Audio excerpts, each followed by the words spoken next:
தென்னாட்டுடைய சிவனை போற்றி, என் நாட்டவர்க்கும் இறைவா போற்றி. அன்பர்களே, இந்த புத்தம் புதிய வீடியோவில் உங்கள் அத்துணை பேரையும் சந்திப்பதில் மிக்க மகிழ்ச்சி கொள்கிறேன். 2026 சனி பகவான் வக்ர பயிற்சி பலன்கள் இன்றைக்கு நம்ம பார்க்க போகிறது துலாம் ராசி.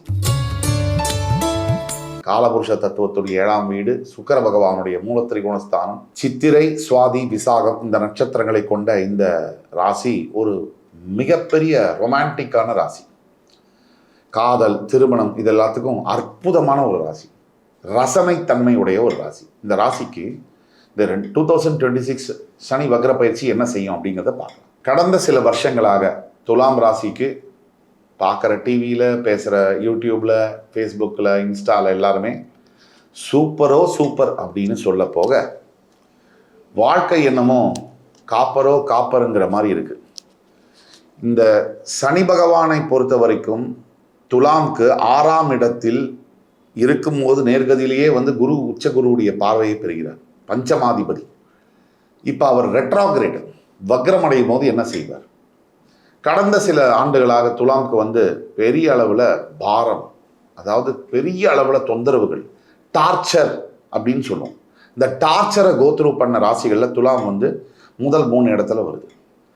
பல துலாம் ராசிகள்காரர்கள் நல்லா இருந்தாலும் வெகுவாரியான 70% துலாம் ராசிக்காரர்கள் ஒரு மரண அவஸ்தையில் லைஃப்பை கோத்ரூ பண்ணிட்டு தான் இருக்காங்க. இது உண்மைதான்.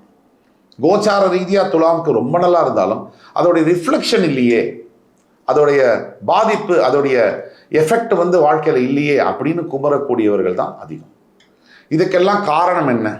இதற்கெல்லாம் என்ன ரீசன்? இதுக்கு என்ன தீர்வு? இதை பற்றிலாம் பேசுவோம் வாங்க. துலாம் ராசியை பொறுத்த வரைக்கும் ஒரு பக்கம் உலகத்தில் இருக்கக்கூடிய அத்தனை ஜோதிடர்களும் ஆஹா ஓஹோன்னு சொல்லக்கூடிய நேரத்தில் ஒரிஜினலாக நடக்கக்கூடியது பார்த்தீங்கன்னா பிச்சுட்டு போயிட்டு இருக்கு. எல்லாம் என்ன சொல்கிறது, கடையை சாத்துற மாதிரி இருக்குது. இதுக்கெல்லாம் காரணம் என்ன? அந்த முயற்சியை தேடும் போது துலாம் ராசியை பொறுத்த வரைக்கும் எப்போவுமே சனியுடைய ஆதிக்கம் அதிகம். துலாம் ராசிக்கு சனி அங்கே உச்சம் பெறுறார். சனியுடைய இம்பேக்ட் அதிகமாக இருக்கக்கூடிய ராசிகள் என்ன நடக்கும்னா, நல்லதே நடந்தாலும் கூட நம் மனது அதை ஏற்க மறுக்கும். அதனால் உங்களுக்கு நல்லது நடக்குதுன்னு நான் சொல்ல வரல, இது ஒரு ரீசன் சொல்கிறேன். சில துலாம் ராசி நேயர்களுக்கு, பல துலாம் ராசி நேயர்களுக்கு உண்மையிலேயே தப்பாக நடக்குது. அதுக்கு என்ன காரணம் அப்படின்னா, இப்போ துலாம் ராசிக்கு முதல்ல குருவுடைய பார்வை இருந்துட்டு வந்த நேரத்தில் ஓரளவுக்கு நல்ல கதியில் இருந்தது. குருவுடைய பார்வை போன உடனே துலாம் ராசிக்கு அந்த தெம்பு போயிடுச்சு. பொதுவாக குருவுடைய ஸ்தானம் துலாத்துக்கு ஆகாது. குருவுடைய பார்வை எல்லா ராசிக்கும் ஒத்து வரும். அப்போ துலாமுக்கு என்ன பிரச்சனை அப்படின்னா, நிறைய சிக்கல்கள். அதாவது போன இடம்லாம் பஞ்சாயத்து. வேலைக்கு போனால் அங்கே விரட்டுறான், உனக்கு வேலை செய்ய தெரியல, நீ ரொம்ப ஹானஸ்டாக இருக்கேங்கிறான். சரி, ஏன்னா துலாம் பிளட்லேயே நேர்மை. வேலைக்கு போனால் ஒருத்தன் சொல்கிறான் நீ நேர்மையாக இருக்க, உனக்கு வேலை செய்ய தெரியலன்றான். வீட்டுக்கு வந்தால் பொண்டாட்டி சொல்கிறா உனையெல்லாம் வச்சுட்டு குடும்பம் நடத்த முடியாது, நீ குடும்பத்துக்கு லாய்க்கப்பட மாட்டேங்கிறா. இப்படி எல்லா இடத்துலையும் அடி வாங்கி நொறுங்கி போய் வாழ்க்கையை கடனேன்னு வாழ்ந்துட்டு இருக்கக்கூடிய ராசி தான் துலாம். இந்த ராசிக்காரர்களுக்கு என்ன நடக்கணும் அப்படின்னா, இப்போ நிம்மதி வேணும். ஃபஸ்ட்டு நான் எவ்வளோ வேணால் வேலை செய்கிறேன், எவ்வளோ சம்பாதியம் வந்தாலும் சரி வரலாம் சரி, எனக்கு நிம்மதியை முதல்ல கொடுத்துரு. இதுதான் எங்களுடைய ப்ரே. சனி வக்ரம் இப்போ நம்ம பேச போகிறோம். சனி வக்ரம்னா என்ன அப்படின்னு நீங்கள் பார்த்தீங்கன்னா, ரெட்ராகிரேடில் ஆன்டி கிளாக் வைஸில் சூரியனுக்கு எதிர்மறையாக சுற்றக்கூடியது தான் ரெட்ராகிரேடுன்னு சொல்கிறோம். அந்த மாதிரி இருக்கக்கூடிய சனி பகவான் 3 விஷயங்களை உணர்த்துவார். கடந்த காலத்தில் நம்ம செய்த கர்மாவை நம்ம உணர வச்சு அதை சரி செய்ய வைப்பார். நம்ம பழக்க வழக்கங்களை மாற்றி அமைக்கிறதுக்கு தான் இந்த சனி வக்ரம் பெற்று வருகிறார். நமக்கு பொறுமையும் நிதானத்தையும் தர்மத்தையும் போதிப்பதற்காக தான் இந்த சனி வக்ரம் பெற்று வருகிறார். இந்த 3 விஷயத்தை நீங்கள் புரிஞ்சுக்கணும். அதே மாதிரி துலாம் ராசிக்கு எடுத்திங்கன்னா அடுத்தது என்னென்ன மாதிரி பிரச்சனைகள் போயிட்டுருக்கு, என்னென்ன நல்லது இந்த சனி வக்ர பயிற்சி பலன்களில் 4 பாயிண்டில் பேசுவோம். நல்ல விஷயங்களை 4 பாயிண்டில் பேசுவோம், கெட்டது என்னங்கிறத பின்னாடி பேசுவோம். 4 விஷயத்தில் முதல் விஷயம், துலாமுக்கு உண்மையாகவே கோச்சார ரீதியாக 30 வருஷத்துக்கு இந்த மாதிரி ஒரு பீரியட் இல்லை அப்படிங்கிற அளவு தான் இருக்குது. இதுதான் அஸ்ட்ராலாஜிக்கலாக ஒன்று. இது பெனிஃபிட்டாக ஏன் மாறலை அப்படிங்கிறதுக்கு பிறப்பு ஜாதகம் ஒரு முக்கிய காரணம். பிறப்பு ஜாதகத்தில் லக்னம், லக்னாதிபதி, தசாபுக்தி நாதர்கள் இப்படி எல்லாம் பார்க்கணும். அப்படி பார்த்து தான் இதை துல்லியமாக ஃபிக்ஸ் பண்ண முடியும். அதுக்கு தான் நீங்கள் கீழே கொடுக்கக்கூடிய வாட்ஸ்அப் நம்பரில் உங்கள் பிறப்பு ஜாதகம் பார்க்கணுன்னா நீங்கள் கீழே எங்களை அப்ரோச் பண்ணிங்கன்னு சொன்னால் வாட்ஸ்அப்பில் உங்களுக்கான ஆன்லைன் அப்பாயின்மெண்ட்டை கொடுப்போம். இது ஃபீ பேமெண்ட்டுக்கு அப்புறம் தான் நாங்கள் அப்பாயின்மெண்ட் கொடுப்போம். இப்போ துலாம் ராசியை பொறுத்த வரைக்கும் முதல் வாய்ப்பு என்ன அப்படின்னா, பண விஷயத்துல இந்த மாதிரி இருந்து வந்த தொடர் கடன் பிரச்சனைகள், நிரந்தரமா இந்த கடன்லாம் ஒழியவே ஒழியாது. நிறைய பேர் நம்புறது என்னன்னா, நான் வீட்டு கடன் வாங்கிட்டேன், காரும் வாங்கிட்டேன், பேங்க்ல தானே நான் காசு கொடுக்குறான், ஜாலி, நம்ம என்ஜாய் தானே பண்ணிட்டு இருக்கோம்.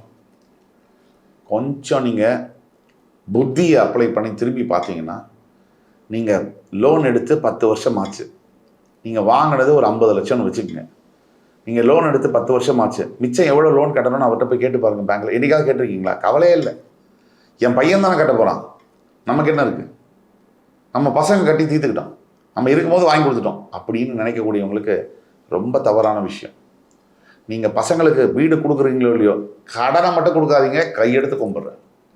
நீங்கள் இருக்கிறவங்களாம் அப்பா அம்மாலாம் வந்து கடனை கொடுத்துட்டு போயிடுவாங்க, இருக்கிற பசங்க வந்து அதை மாரடிப்பாங்க அந்த கடனை கட்டுறதுக்குள்ளேயும்.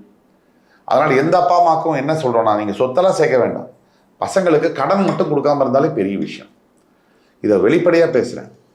இப்போ வீடு கடன் வாங்கினவங்களுக்கு துலாம் ராசிக்கு என்னென்னா, போய் கேட்டு பார்த்தீங்கன்னா பேங்க்கில் சொல்லுவாங்க, 10 வருஷம் லோன் கட்டினது பிறகு 20 வருஷம் லோனில் 10 வருஷம் கட்டியாச்சு, 50 லட்சம் லோன், 40 லட்சம் பெண்டிங் இருக்குது அவுட்ஸ்டாண்டிங்னு சொல்லுவார். இப்போ தான் உரைக்கும்.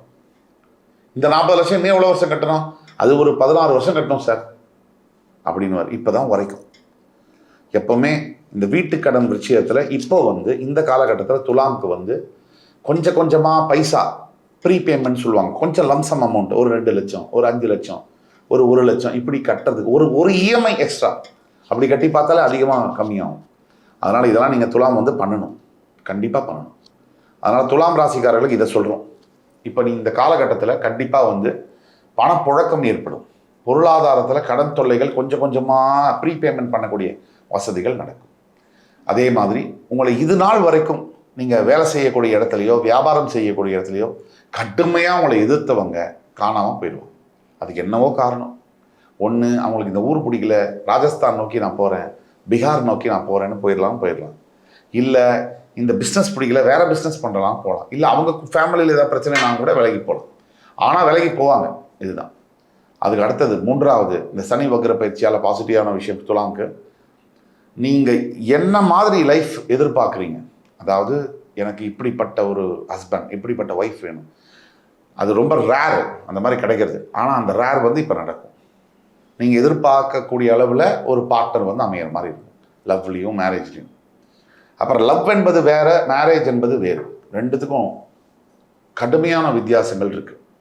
நம்ம சமுதாயத்தில் துலாம் ராசிக்காரங்களுக்கு ஒரு எண்ணம் இருக்கும், நான் வந்து லவ் பண்ணால் இன்னொருத்தரை லவ்வே பண்ணக்கூடாது அப்படின்னு நினைக்கவே கூடாது.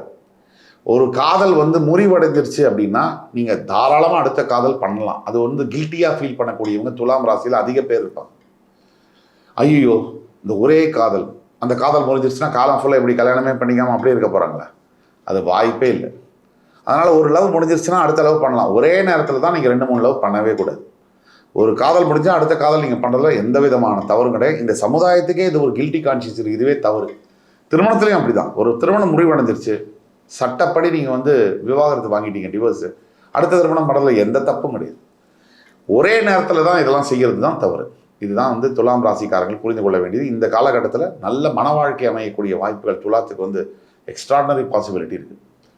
4வது பாயிண்ட் துலாத்துக்கு வந்து பார்த்தீங்கன்னு சொன்னால் முக்கியமான ஒரு விஷயம் இதுதான்.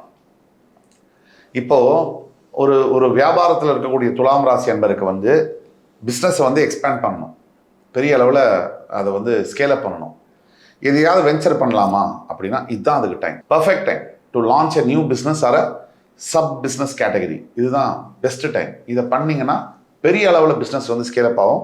நீங்கள் பண்ணிவிட்டு ட்ரை பண்ணிவிட்டு கூட எனக்கு கமெண்ட்ஸில் என்னை ஃபாலோ பண்ணலாம். அதே மாதிரி எதில் ஜாக்கிரதையாக இருக்கணும், அந்த 3 விஷயங்களை நம்ம பார்க்கணும். ஃபஸ்ட்டு நீங்கள் ஜாக்கிரதையாக இருக்க வேண்டியது உங்கள் பசங்க விஷயத்தில். உங்கள் பசங்களுடைய ஆரோக்கியம் விஷயத்தில், படிப்பு விஷயத்தில் பயங்கரமாக டைவர்ட் ஆவாங்க. துலாம் ராசி குழந்தைகள் அவங்களுக்கு இருக்கக்கூடிய பசங்க வந்து புத்தி மாறும், தவறான பழக்கங்கள் வரக்கூடிய வாய்ப்புகள் நிறைய இருக்குது. மானிட்டர் பண்ணுங்கள். 2வது நீங்கள் எதில் ஜாக்கிரதையாக இருக்கும்னு சொன்னால் அப்பா அம்மாவுடைய ஹெல்த்தில். அப்பா அம்மாவுக்கு வந்து கடைசி காலத்தில் இருக்கும்போது யாருமே அப்பா அப்படிங்கிற நம்பரை டயல் பண்ணவே மாட்டாங்க. இறந்து போன பிறகு அந்த அப்பாங்கிற நம்பரையே ஓப்பன் பண்ணி பார்த்துக்கிட்டே இருப்பான், இந்த கால் வராதான்னு. இதுதான், இந்த மட்டும் நீங்கள் பண்ணாதீங்க. இருக்கும்போது ஒரு அப்பா அம்மாவை ஆராதனை பண்ணணும், அவங்கள பூஜிக்கணும். அவங்க போன பிறகு அப்பாவும் போயாச்சு அம்மாவும் போயாச்சுன்னா நமக்கு அந்த வலி வரும்போது தான் நமக்கு அந்த பெயின் தெரியும். நம்ம பசங்க நம்மளை மதிக்காத போது, பேசாத போது, கண்டுக்காத போது. இதை கவனிங்க. 3வது இதில் ஜாக்கிரதையாக இருக்கணும்னு சொன்னால் துலாம் ராசி என்பர்கள், இப்போ தான் பணத்தை வந்து மேக்ஸிமம் ஷேர் மார்க்கெட்டில் போய் நான் இன்வெஸ்ட் பண்ணுறேன். இப்போ தான் பணத்தை வந்து மேக்ஸிமம் ஷேர் மார்க்கெட்டில் வந்து நான் இன்வெஸ்ட் பண்ணுறேன். இப்போ ஷேர் மார்க்கெட்டில் பணம் வருது, கொஞ்சம் புழக்கமாகுதுன்னு ஷேர் மார்க்கெட்டில் இன்வெஸ்ட் பண்ணிங்கன்னா உங்கள் கதை ஓவர். சரிங்களா? உண்டியில் போட்ட காசு தான் அது. ஜாக்கிரதையாக பணத்தை சேர்த்து வைக்கிறதுக்கு லாங் டேர்ம் இன்வெஸ்ட்மெண்ட் பிளான்ஸில் எஸ்ஐபி, எஸ்டபிள்யூபி போன்ற விஷயங்களில் இன்வெஸ்ட் பண்ணுங்கள். இப்போ துலாம் ராசிக்காரர்களுக்கான பரிகாரம் என்ன அப்படின்னு நம்ம பார்த்தோம்னா, முதல்ல துர்கை அம்மனை வழிபடுவது துலாம் ராசிக்கு இப்போ ரொம்ப நல்ல விஷயம். திருநள்ளாறில் இருக்கக்கூடிய சனீஸ்வர பகவானை வழிபடுவது ரொம்ப நல்ல விஷயம். இது இல்லை, வீட்டில் குலதெய்வம் படத்தை வாங்கி வச்சு அந்த குலதெய்வத்தை டெய்லி விளக்கேற்றி அதுக்கு நிவேதனம் பண்ணி வழிபடுவது மிகச்சிறந்த விஷயமாக இருக்கும். மாதிரி 10 வயசுக்குள்ளே இருக்கக்கூடிய பொண்ணுக்கு வந்து ட்ரெஸ்ஸு, பட்டுப்பாவாடை சட்டை இல்லை ட்ரெஸ்ஸு ஏதாவது தானமாக கொடுக்கறது மிகப்பெரிய ஒரு பரிகாரமாக இருக்கும். இதெல்லாம் ஒரு பக்கம். துலாம் ராசியை பொறுத்த வரைக்கும் சனி பகவான் வந்து வக்ர பயிற்சி காலத்தில் நிறைய நல்ல விஷயங்களை தான் செய்ய போகிறார். நீங்கள் கடந்த கால வாழ்க்கையை எந்த ஒரு மனிதன், குறிப்பாக துலாம் உங்கள் ராசிக்கு நீங்கள் பிடிச்சிட்டு இருந்தீங்கன்னா நிகழ்கால வாழ்க்கையும் போயிடும், எதிர்கால வாழ்க்கையும் போயிடும். பாஸ்ட் லைஃப்பை நீங்கள் பிடிச்சிங்கன்னா ப்ரெசன்ட் அண்ட் ஃப்யூச்சர் வந்து காலி. அதனால் பாஸ்ட் லைஃப்பை முடிஞ்சிச்சு, அவ்வளோதான். அது ஒரு ட்ரீம் மாதிரி, கனவு தான், ஃப்ளாஷ். இப்போ என்ன நடக்குது, இனிமேல் என்ன செய்யணும், அதுக்கு இப்போ நீங்கள் விதையை போடுங்க. நாளைக்கு வாழ்க்கை நல்லா.